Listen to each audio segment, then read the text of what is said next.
जय शिवराय मित्रांनो, आज आमचा दौरा आहे किल्ले पदरगडावर। किल्ले पदरगड हा भीमाशंकर अभयारण्यातला एक संरक्षक किल्ला आहे। म्हणजे जी जुनी वाट पनवेल पासून भीमाशंकर पर्यंत जाते घाटवाट, त्या घाटवाट्यातला हा किल्ले पदरगड आहे। हा बघा, हा दिसतो समोर तो किल्ले पदरगड। तो जरा दूर आहे, त्याच्यामुळे थोडा छोटा वाटतोय, पण जवळ गेल्यावर पण तुम्हाला दाखवतो किती मोठा आहे तो। चला मग, किल्ले पदरगड। आणि नेहमीप्रमाणे माझ्यासोबत आहे माझं छकुल। चला। यावेळी आम्ही रात्री 10 वाजता घरातून निघालो आणि पनवेल जवळील खांडस या गावी 12 वाजता पोहोचलो। तर 12ला गाडी पार्क करून आम्ही ट्रेक सुरू केला। ट्रेक सुरू झाल्यानंतर मोजून अर्ध्या तासामध्ये हे गणपतीचं मंदिर लागलं आणि या गणपतीच्या मंदिरात आम्ही मग 2 ते 3 तासांसाठी थोडा आराम केला। म्हणावी तशी झोप झाली नाही आणि सकाळी 5 वाजता उठलो, थोडा फ्रेश झालो आणि मग लगेच तोपर्यंत आमच्या ग्रुप लीडरने पोहे, मॅगी आणि चहा मस्त चुलीवर करून आम्हाला नाश्त्यासाठी दिला।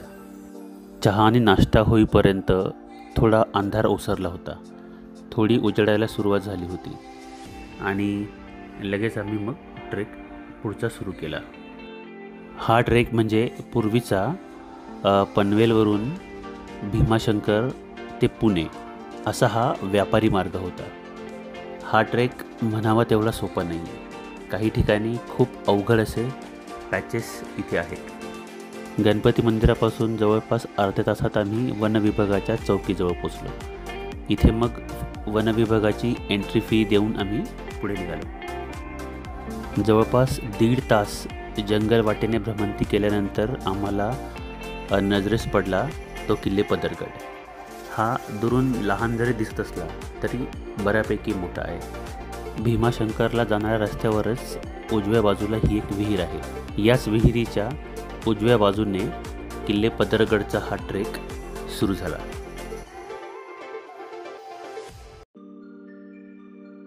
हा तो दृष्टिक्षेपात पडणारा किल्ले पदरगड। इथून पुढचा ट्रेक रस्ता हा अशा प्रकारे 2 खडकांच्या मधून जाणारा होता। या ठिकाणी बऱ्यापैकी सुटलेले खडक वगैरे होते, त्यामुळे जरा सांभाळून चालावं लागत होतं। असा हा 45 मिनिटांचा रस्ता होता, जो 2 कातळ भिंतींच्या मधून पार करावा लागत होता। या किल्ल्याचा फारसा असा इतिहास नाही आहे।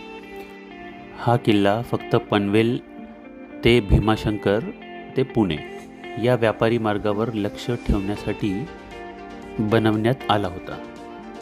या किल्ल्याचे वैशिष्ट्य म्हणजे 2 कातळ खडक जे आपल्याला किल्ल्याच्या टोकावर दिसतात। किल्ल्याची मुख्य वाट ही किल्ल्याच्या मागच्या बाजूने आहे, पण आपण आज ज्या बाजूने जातोय ही वाट आहे चिमणीची वाट।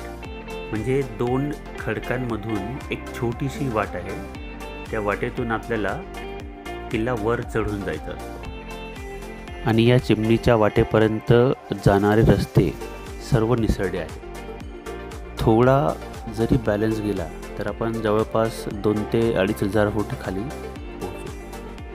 हा ट्रेक म्हणजे खरंच प्रत्येकाची शारीरिक आणि मानसिक कसोटी पाहणारा ट्रेक आहे। त्यामुळे ज्यांना अनुभव आहे आधी ट्रेकिंगचा त्यांनीच किल्ले पदरगड ट्रेकसाठी यायचं। विहिरीपासून जवळपास 45 मिनिटांच्या चढणीनंतर आम्ही पोहोचलो या चिमणी क्लाइंबजवळ। इथे थोडी गर्दी झाली होती, कारण एका वेळी एकालाच वर जाता येत होतं, त्यामुळे प्रत्येकाला थोडा वेळ वाट पाहावं लागत होतं। हा चिमणीचा पॅच काही ठिकाणी खडकांचा आधार घेऊन तर काही ठिकाणी लावलेल्या रस्सीचा आधार घेऊन वर जावं लागत होतं। हा एक अत्यंत कठीण असा पॅच होता। जो पार करताना प्रत्येक ट्रेकरची खूप दमछाक झाली. काही जणांनी तर अक्षरशः हिंमत सोडून दिली, पण ग्रुपच्या इतर मंडळींनी मिळून त्यांना किल्ल्यावर पोचवलेच. हा टप्पा तर कठीण होताच, पण या टप्प्याच्या पुढचा जो टप्पा आहे तो पार करताना तर मात्र प्रत्येकाला आपापले देव आठवत होते. इथे या 2 कातळ खडकांमधली जी जागा आहे त्या जागेमध्ये एक माणूस एका वेळेस उभा राहू शकतो, आणि त्यालाही दोरीचा आधार घेऊन आपल्या हातांनीच वर जावं लागत होतं. या पदरगड ट्रेकमधली हीच ती चिमणीची जागा, जी पार करणं म्हणजे सोपं काम नाही आहे. चिमणी क्लाइंबचा हा टप्पा पार केल्यानंतर हा थोडा एक छोटासा पण कठीण असा टप्पा होता. इथे आमच्या गाईडने अमरने रोप लावला होता, त्यामुळे त्याला पकडून खडकाच्या साहाय्याने आम्ही वरती आरामात पोहोचलो. मग वर आल्यानंतर आधी पाणी वगैरे पिलं आणि नंतर मग गडावर असणाऱ्या या गुहेपर्यंत गेलो.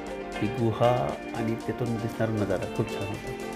मग आम्ही इथून फोटोग्राफी बऱ्यापैकी केली.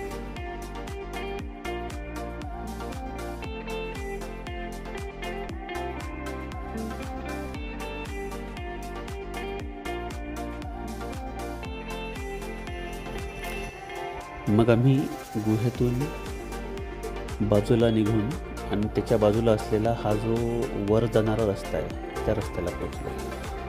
आम्हाला वाटलं कठीण टप्पे सर्व संपले, पण अजून एक शेवटचा बाकीच होता. यातही वर जाताना थोडी दमछाक झाली, कारण आजूबाजूला पकडायला फक्त दगडच होते आणि तेही निसरडे.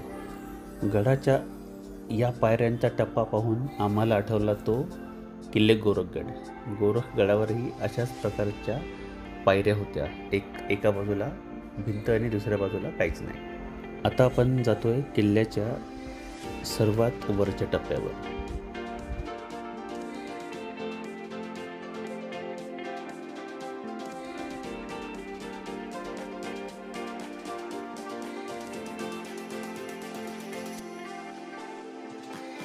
किल्ल्याच्या वरच्या टप्प्यावर आहे पठार, काही पाण्याच्या टाक्या आणि 2 मंदिरं पण तिथे आहेत देवींची.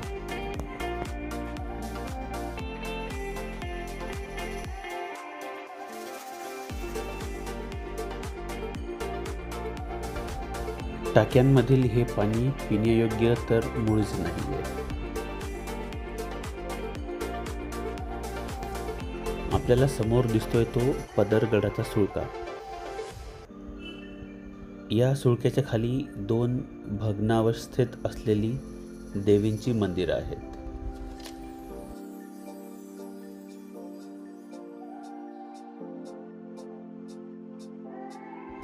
गडाच्या या सुळक्यावर एक भगवा झेंडा लावलेला दिसतो, पण तिथे वर जाणारी वाट मात्र सापडली नाही. सुळक्याच्या पायथ्याला उजव्या बाजूला आणखी एक भलं मोठं पाण्याचं टाकं आहे. या टाक्यातीलही पाणी पिण्यायोग्य बिलकुल नाही आहे. आणि या टाक्याच्याच बाजूला आपल्याला भग्नावस्थेत असलेली देवींची मंदिरं आपल्याला दिसतात.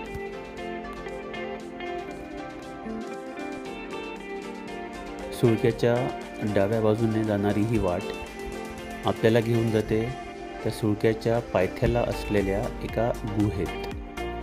पण ही वाट थोडी निसरडी आहे आणि वाटेच्या एका बाजूला कातळ खडक तर दुसऱ्या बाजूला पकडायला असं काहीच नाही. हा पदरगडाचा दुसरा सुळका. या सुळक्याच्याच उजव्या बाजूने रस्ता आहे त्या गुहेमध्ये जाण्यासाठी. आम्ही पण थोडं सांभाळून जपून त्या गुहेपर्यंत गेलो. तिथे सोबत आणलेला खाऊ वगैरे खाल्ला, नाश्ता केला. सर्वांनी मिळून थोडा आराम केला. किल्ल्याच्या पायथ्यापासून सुरू झालेला हा ट्रेक या गुफेपर्यंत येऊन आणि परत खाली जाईपर्यंत जवळपास 5 तास पूर्ण होतात.